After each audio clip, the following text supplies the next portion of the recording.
So as it's 2024, I'm going to be sharing 24 tiny habits that you can easily build into your daily life to radically improve your life this year. So the habits are divided into 4 categories: career, relationships, home, and health. So let's dive straight in. And first up for career, we have keep a record of positive feedback. So whenever you get feedback from your boss saying, great job, this was just one of the best pieces of work I've seen in ages, or a piece of feedback from a client that says, thank you so much for all your hard work, this was really fantastic, save that email or that message somewhere so that when you're having a tough day at the office, you can look back and remind yourself that you are good at your job. It's also really handy for when it comes to appraisal time and you need to be able to identify people or clients who have given positive feedback about you. Second, ask for and give feedback. I think generally we're really bad at asking for feedback. Often we get to the end of a long piece of work, we move on, and we're just happy to see the back of it. Instead, at the end of a piece of work, and actually at regular intervals throughout a project, if it takes a year to do a project, maybe have monthly check-ins with your supervisor, ask for constructive criticism. Don't just accept, yeah, you're doing a great job.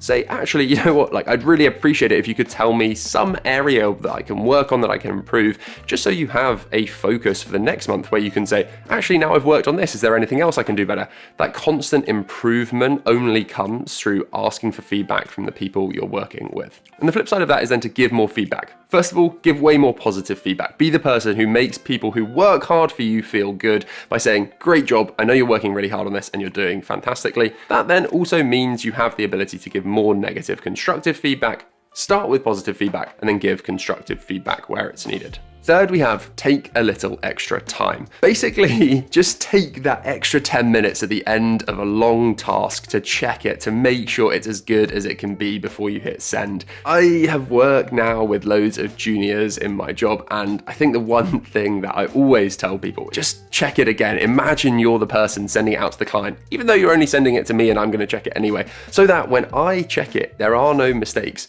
Obviously, everyone makes mistakes, but just cut out any silly mistakes as much as possible. And I think the best way to do that is spending an extra 5, 10, 15 minutes checking over your work before you hit send. 4, under-promise to avoid underachieving. So whenever you're setting an external deadline for yourself, someone comes to you and says, how long do you think this task is going to take? Always say that it will take until Wednesday, when actually you think it will take until Monday afternoon. That way, when you send it to me on Tuesday, I'll be absolutely delighted. Pushing yourself with external deadlines is always a dangerous game. You risk disappointing people because you haven't met deadlines. Instead, internally set tough deadlines for yourself. So I think it's going to take until Tuesday evening. I'm going to desperately try and get it done by Tuesday afternoon so that I'm ahead of my own internal schedule. But I'm going to tell everyone I work with it's going to take until Thursday so that I give myself a bit of buffer in case something else comes up. An ultimate career habit, initiate joy at work. You can do this by bringing in pastries every so often for people to try, or baking something at home and bring it in. If you go away on holiday, bring back chocolates for your team, or just suggest a social. Why don't we go for a drink this evening and just go around the office floor, pick up as many people as you can on your way and head out for a drink in the evening. Be someone who is a positive force within your office environment this year. Okay, and then lastly, take your holiday. I just do not understand why people do not take work at holiday, and often I think from speaking to people, it's because actually they just kind of get into a rhythm of working. They don't think about planning stuff, and then it gets towards the end of the year and they've not got plans and they end up rolling over their holiday into the next year, or just not taking it at all. Taking holiday is fundamental to maintaining a healthy work-life balance and not burning out. So take your flippin' holiday. Okay, into the relationship habits, and the first habit is to diarize quarterly reviews. So Beth and I are committing this year to putting in our diaries a once a quarter review where we talk about how our goals are going, how our life is panning out, what we'd like to improve, what we'd like to change, and crucially where we also talk about how we think we could improve our relationship, anything we feel is missing. Just having an open and frank relationship discussion with your life partner once every 3 months. I hope will have a really positive impact on our relationship. It's not something that we've systematically done before. We've kind of done it sometimes, but just not with the frequency that I think is probably helpful. So now that we are moving towards being a married couple, we are going to be having quarterly reviews in our diaries, and we're going to make sure they happen. Second, have a relationship detox. So I think it's a really helpful practice every so often to just look at your relationships, your friendships, members of your family that you see regularly, anyone in your life really, and to consider, are any of these people consistently taking more than they're giving? Now, it's important to say, obviously, there are periods where people are down, people are struggling, and they need your support. And I'm not at all saying that you should cut relationships off because someone is going through a tough period. But what I am saying is, if there are people in your life who you feel consistently take in a way that is negative, just bringing problems to you, never offering to help you, always looking for you to support them, but actually never really wanting to listen to your problems, you should consider whether you want to continue maintaining the same level of contact with them. You don't have to break up with them. You just need to assess whether perhaps it would be better to spend a bit less time with that person for a period. Okay, third, do something kind once a month. Now, I have put this in the Done app as something I want to do 12 times this year. It is something that is out of the ordinary, like buying flowers for Beth or sending a card to a grandparent, something that you go out of your way that's a really nice thing to do. Obviously, you should do loads of nice things all the time. You should be generally nice. But I guess I mean those specific, out of the ordinary acts of kindness that someone else will really appreciate. Build those in at least once a month this year. Okay, fourth, stop competing with your colleagues.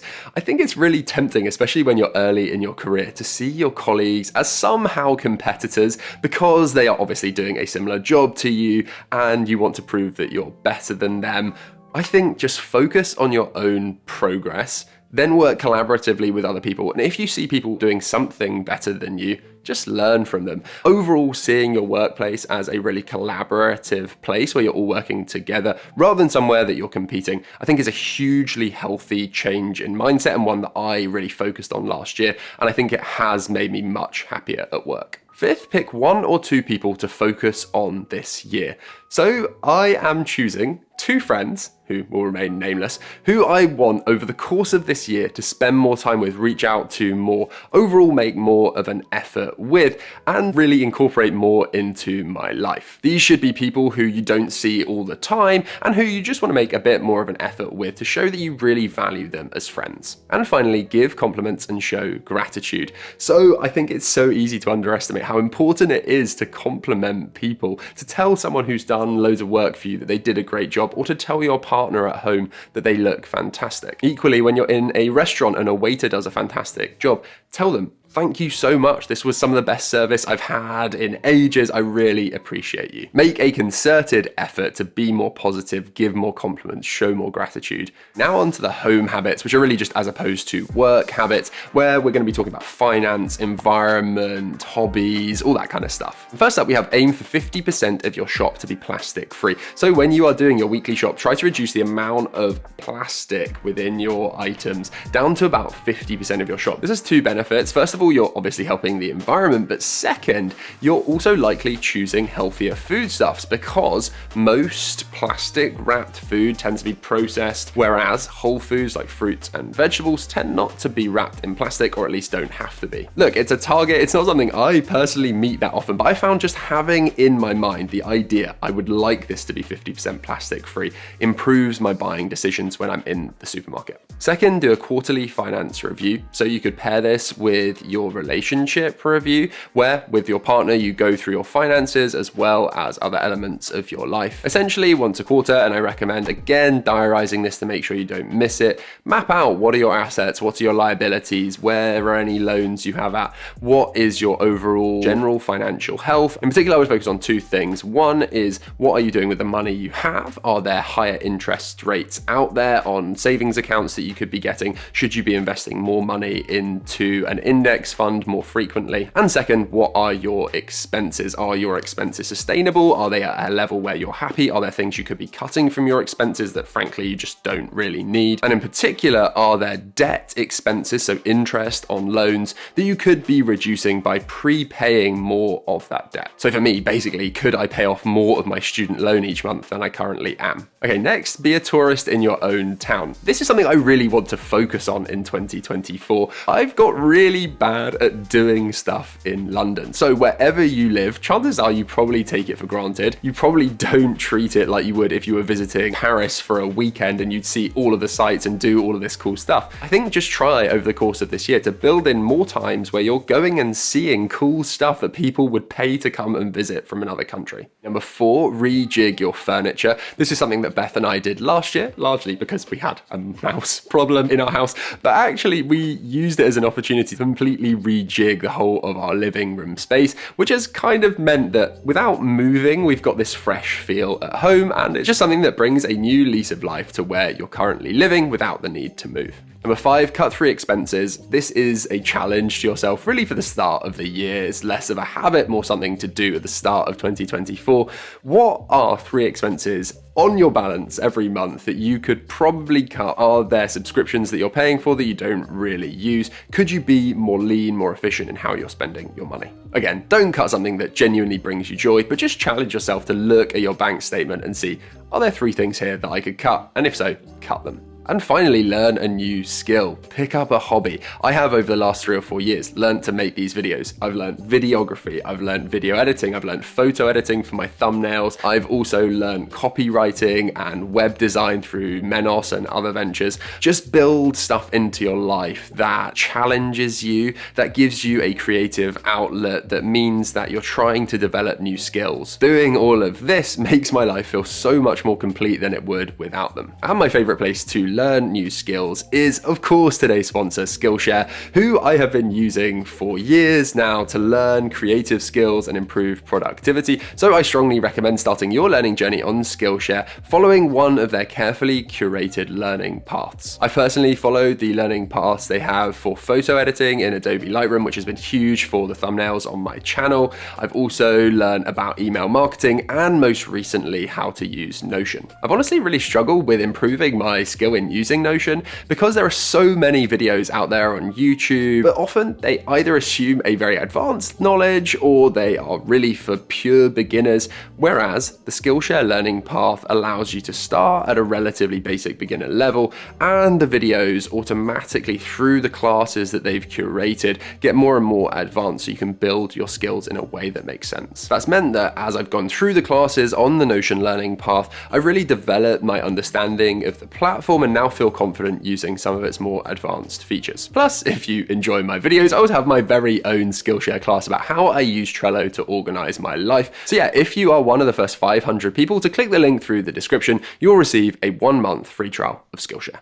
Okay, on to the final health section, and the first habit is to stand up more. I am making a real concerted effort this year to stand up more at my standing desk at work and at home. If you don't have a standing desk at work, consider whether your employer could give you one or could give you one of those height adjustable things that you put on top of your desk. Those are great and not that expensive, so your employer may be able to give you one. I'm also going to be trying to stand up more during my commute, and also, for example, just making sure I get away from my desk at lunchtime, go on a little walk around the block before coming back to work. As I get a little bit older, I'm finding that the human body just fundamentally is not made to be sat hunched over at a desk all day. So just trying to stand up and stretch out my body more frequently is a huge priority. Habit number 2, carry a water bottle. Sounds obvious, but just get yourself a really nice reusable water bottle that you take with you everywhere. And I found it makes a huge difference the amount I drink when I'm at work and when I'm out and about. I take this bottle now literally everywhere, and it's made a huge difference to my overall well-being. I'm generally always hydrated now in a way that I probably wasn't 6 months ago. Number 3, habit stack stretching. So this is quite a specific one for me that I have found I do not stretch enough. But I have been able to build in way more stretching into my life by habit stacking it with other habits. So now I've habit stacked it on the gym, which sounds obvious, but when I was finishing gym sessions before, I was just leaving the gym. Now, every time I go to the gym, I always finish with a 5 to 10 minute stretching session. I also often stretch while I'm brushing my teeth, which looks odd, but it's effective. And I also try to stretch while I'm waiting for the kettle to boil when I'm making coffee at the weekend. Number 4, plan your food in intake. And I think this really has two parts. Number one, just plan what you're gonna eat so that when you go to the shop, you have a very specific list. It avoids you buying lots of snacks or being uncertain what you're gonna buy and ending up buying more than you need. It reduces food waste in that way as well. And the second part is it allows you to batch cook. So make more than you need for a single meal. And then you've got potentially multiple meals cooked in advance. Batch cooking is honestly an amazing life hack once you discover it, because it avoids that, oh, I've got nothing in the fridge, gonna order a takeaway, which is hugely expensive and unhealthy. Number 5, set yourself a health-related goal. Something that you wouldn't normally do. Not just like for me, for example, one of my goals is bench pressing 80 kgs at the gym. Not something like that, something that's quite out of the ordinary, running a half marathon or doing a Tough Mudder. I'm still considering exactly what my health-related goal for 2024 is gonna be, but set yourself at least one health-related goal, doing some event that is a bit out of the ordinary. And finally, listen to music in the morning. So I love listening to podcasts and audiobooks. They get me motivated, I learn new things, awesome. But just occasionally in the morning, I feel lethargic, down, I'm tired, I'm working too hard.